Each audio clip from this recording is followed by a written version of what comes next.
Welcome to DTLT Today. Hey.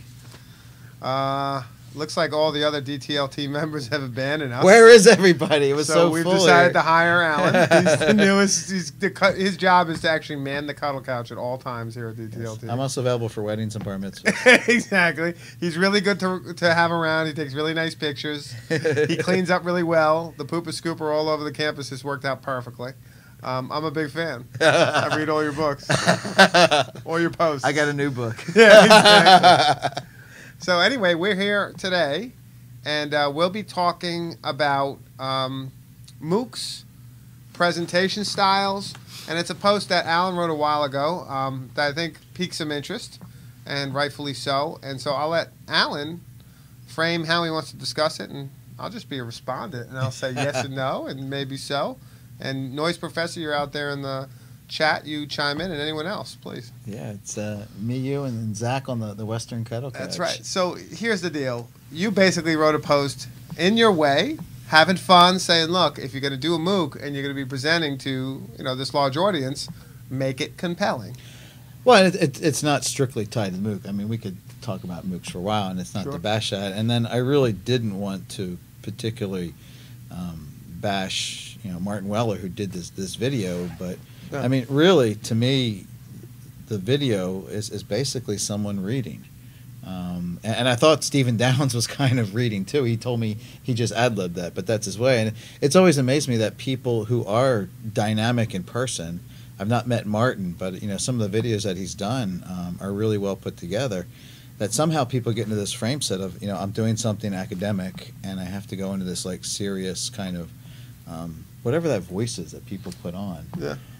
And both of them more or less said, I did this. I didn't have enough time to do a good video, so I just did X. And to me, if you're not going to, and we know video does take time, but then again, it doesn't. When you look at what your students do in DS 106, I think the skills and the time to produce something good is not much more, really, than sitting down, spending an hour conceptualizing it. Yeah. Even if you are going to sit in front of the camera, but just to get up there and just blip it out, stream of conscious. Some people do it great. I don't do it well. But I think if you're going to do video, it's. I thought, for Martin, it's a trailer, man. This is the thing that you want to attract people to come to your session on this MOOC. And if you think of things as a trailer, and you look at the kind of things that people produce all the time on YouTube, with not fancy equipment and not a lot of time, I just think it's kind of a lame excuse to say, I didn't have enough time to do a decent, interesting video. I think video needs to give more attention. So let me ask you this. If I play, a little bit into that idea, how do you, basically say, look, we're talking about ideas. We're talking about digital scholarship here. We're talking about scholarship. Right. This isn't necessarily about creating a trailer for the next car chase and, Cobra 4. Right. Right. This is about ideas that are important and people want to tune in, don't necessarily need the kind of, Right. The cheap effect. Right, right. What do you say to that? You mean how would I do that video if I was going to talk Well, about how it? would you say if they said, look, why video is so important, or a particular kind of video? This can be compelling just by what I'm communicating. It could be, and I did think afterwards that, that MOOC does, appeal to a lot of people who are not, English first language speakers. So on some level you could say, yeah, it should be kind of basic. To me, it just reiterated the content that I read on the screen, and to me that's not a good sign of the use of the video. Martin did construct a good series of activities for that MOOC week that he's doing this week. He designed that whole piece of it. Coming about how would you do a video that kind of compels people about what digital scholarship is. There's lots of ways you could do it creatively. It could be just visual. It could be a mashup. It could be honestly sometimes I get stuck and I'll just stick a stuffed animal in front of the camera. Well, you also did that one for ETUG that was amazing. You had something in your dryer talking to you about the future, like your dryer came alive, and that was a really compelling video. Yeah, and I through the DS106, I tried more of the parts where I'm only one person doing these, but trying on things where you do different voices is an interesting exercise. And people can do this with themselves. I've done a couple of presentations where I just did sort of, point counterpoint with myself and have my own critical voice as a second character. Sure. That's a way to go about that. You did those early on when you had that dog and you were talking to the dog, right? Yeah. And that was awesome. And that was in the early parts of DS-106. Yeah. One of the things that's interesting to me is how much personality do you start to put into your scholarship? Because this raises a whole bigger question. Yeah. You were in grad school in the 90s. I was in grad school in the 90s, up through the aughts. And one of the things I hated about grad school, and I was glad to get out of it, is the kind of way it sucks personality out of those presentations. Yeah. When I came into the ed tech field and I realized that people were like you and Brian Lamb were wearing tinfoil hats while preparing to present at, ELI. Yeah. And there was a whole kind of theme to what you were presenting. For me, it liberated so much of the way in which you could actually talk and share this stuff. Yeah, although one could say, we weren't trying to become, tenured professors but that's why I like working with Brian. That's why I like working with you. It's like I being here at DTLT. You know how to do good, serious, interesting stuff, but you also know how to make fun of yourself. And that's not everybody's thing.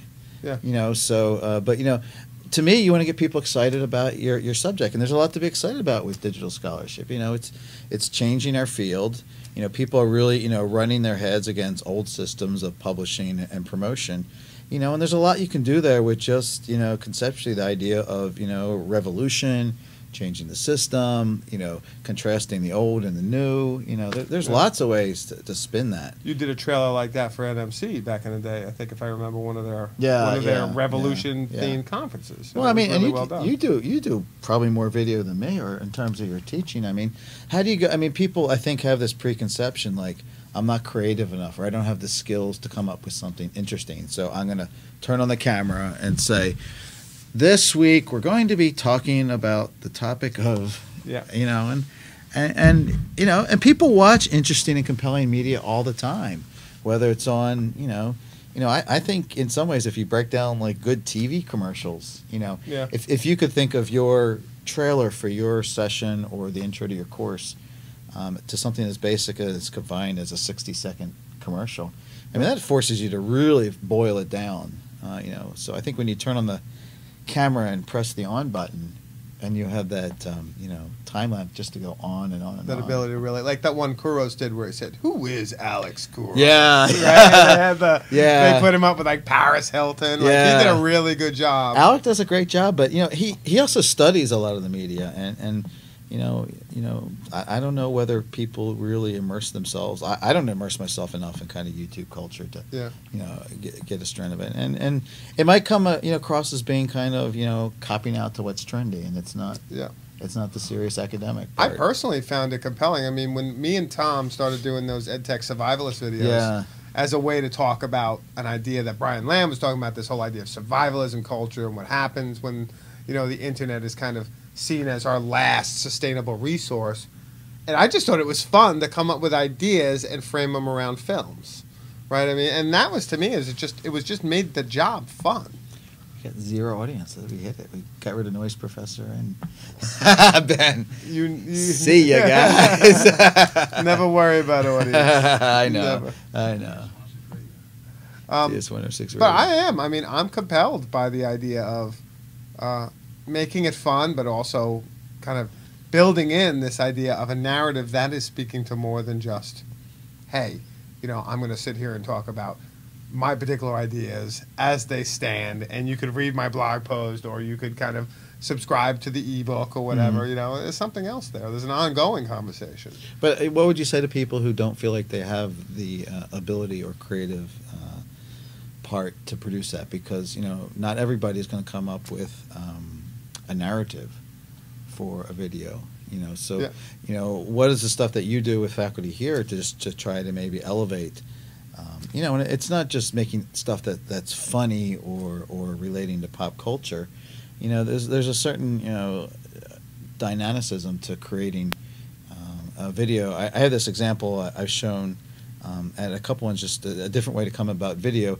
It was all about, it was demonstrating this possibility that you could create a battery to power an iPhone out of oranges. That's right, I saw that. But your typical approach would just do a kind of documentary style where you just chronicle, this is the parts I got, and this is, you know, cutting it up and you know, assembling it, and this is what we did. Yeah. And the way they did it was much more cinematic. It started off with music, and there was you know, the woman scientist, and you didn't really know who she was or what she was doing. She's cutting oranges, and the cuts and the pacing of the video were much more story-like. You know, the message was the same, but, you know, thinking more about how that video message, I guess, you know, we're just kind of catching up with how we embrace, you know, communicating by video. We're seeing people getting more conscious of using more images, and shifting their presentations to more use of photos over text. And maybe it's just a longer transition for people to, you know, go to that next media level. I think that's right. And I actually, when I think about like the idea of the video essay, which Andy Rush and I have been talking about for a lot, and this idea of the grammar of the visual, and how do we kind of frame that and help people think about that.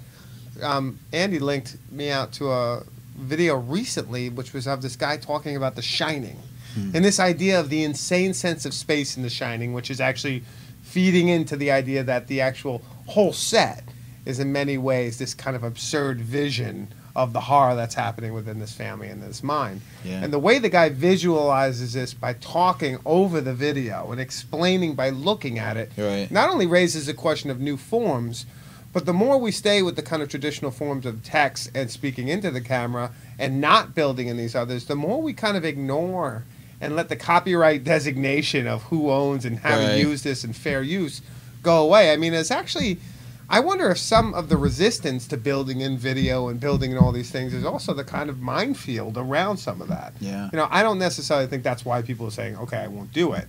But they haven't made it easy to get access to these resources and to use them. I mean, there's amazing resources like archive.org. You can still have a lot of fun, and there's a ton of resources out there. But, I mean, more and more I think we should be pushing on this just so that, yeah, maybe it's not perfect, but you start to learn a new skill of presenting, which is key. The students learn it. And also, you start to interact with this media that for so long has been kind of inaccessible by the tools, if not by the copyright. And so I'm actually, that's why the Dawn of the Dead that was mashed up with an archive.org mashup I did a long time ago was just an experiment with 3 different ways of presenting an argument through video about what something means. And that whole kind of idea of having fun with that and making your argument, like, you know, Martin Weller or anyone, because Martin Weller does great videos, like his video when he came from the future to tell us what it would be like, right? I mean, that idea is, you know, just get in there and even get some visuals you could speak over. Right? Even something as simple as that, that brings in, and then people can kind of see that. It makes a difference. And, you know, there's some people doing good style. You know, I know, you know, Dave Cormier's stuff for the MOOC is good. I mean, he does a little thing in the corner, but he's talking about and demonstrating things with, you know, the screencast over the website. I've seen Dean Sharesky's done some great ones. He's done a lot. I picked up from him kind of using the multi-camera bit. You know, we tend to get locked into the one camera pointing on and doing the cuts between, you know, in his case, he might have 2 cameras going. You know, I saw one video where he did that thing in a classroom where he showed how he was setting up his video equipment. And that was well done. Or just doing, you know, the one you were talking about, I just did, you know, multiple shots, but shifting, you know, your video from head on to the side, and then your editing, you know, mixing those back and forth. It's small, but that's like classic, you know, cinema technique. That's right. You know, what the angle means. And it keeps people engaged. I mean, the form itself keeps people engaged. That's what we're finding out with TV. I mean, this isn't a good example. The show, it's not like we're cutting out to video and showing people, so, hey, you know. But that's actually what I've liked about DTL TV. I mean, DTLT Today is also the idea that when Andy and Tim were doing their show, there was one where Andy went around with a camera to show everybody what was happening in the green screen behind and like the background. And this double feature, this idea of these 2 lenses you're looking through, it's compelling. You know what I mean? And that whole bit about what, you know, just what the placement of people on the screen and the angles. I mean, I think it was Roger Ebert had this great column where he really broke it down, the different scenes from Notorious, with the fact that someone was on the left side versus the right side, or someone is larger, or someone is at a higher vertical position. And you read that, it's like, you know, that might make sense, but, you know, is that really true? But when you go back and watch the video, it's like it does make a difference. That's you right. know, whether the protagonist is on the left or the right. It's an interesting concept. I mean, it's a new form of composition, and if it's what you're expecting in massive online open courses where you're going to be communicating ideas through video, Right. then you would have to think that this isn't something you say I didn't have enough time for. Yeah. This is something you invested the time and energy to produce that. I mean, you wouldn't go into a class and say, well, I was going to lecture on this, but I didn't have time. Right. I mean, it just, not that, look, time, I understand time's short. I'm not trying to suggest that, but, I mean, this is part of the medium we live in and the composition we need to be fluid in to communicate. Right. And I have to say, I've done my share of really crappy videos and bad videos. And, most of my YouTube videos are lucky if they get 20 views. So I'm not saying I have this down, but, we continue, just to try and try different approaches. Yeah. So I think it's got to be more than just sitting down and saying, I'm just going to talk into the camera. And if you're going to talk in the camera, be animated, be human, use inflection. And actually, I had a good, I was talking when I was driving, actually, I called Scotland when he was on the radio. He said, I'm on the Skype. Exactly. And, I was asking him about, the part about, I mock him because he's got that beautiful, deep FM DJ voice, how he got it. And he made some joke about, cigarettes and booze. But then I forgot what... Which may not be a joke. Which may not be a joke. But he told me lives. the technique he learned is, he's in front of the microphone, but he's on the radio.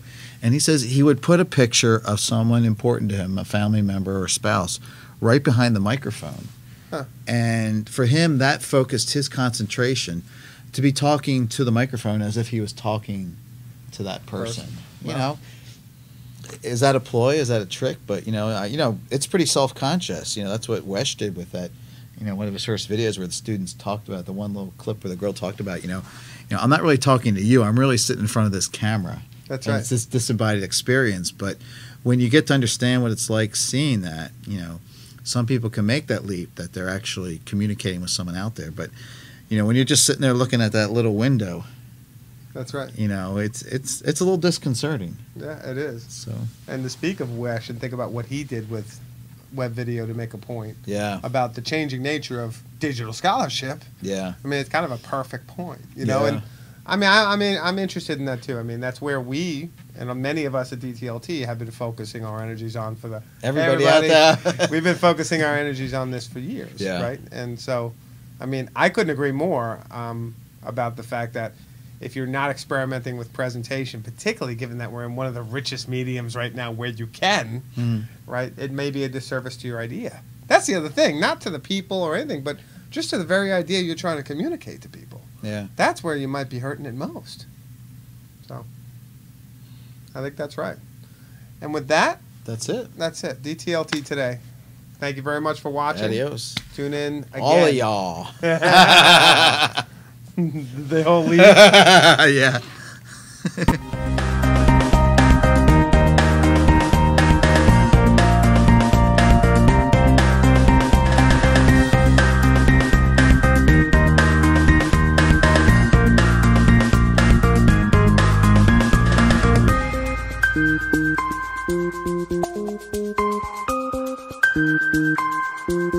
Thank you.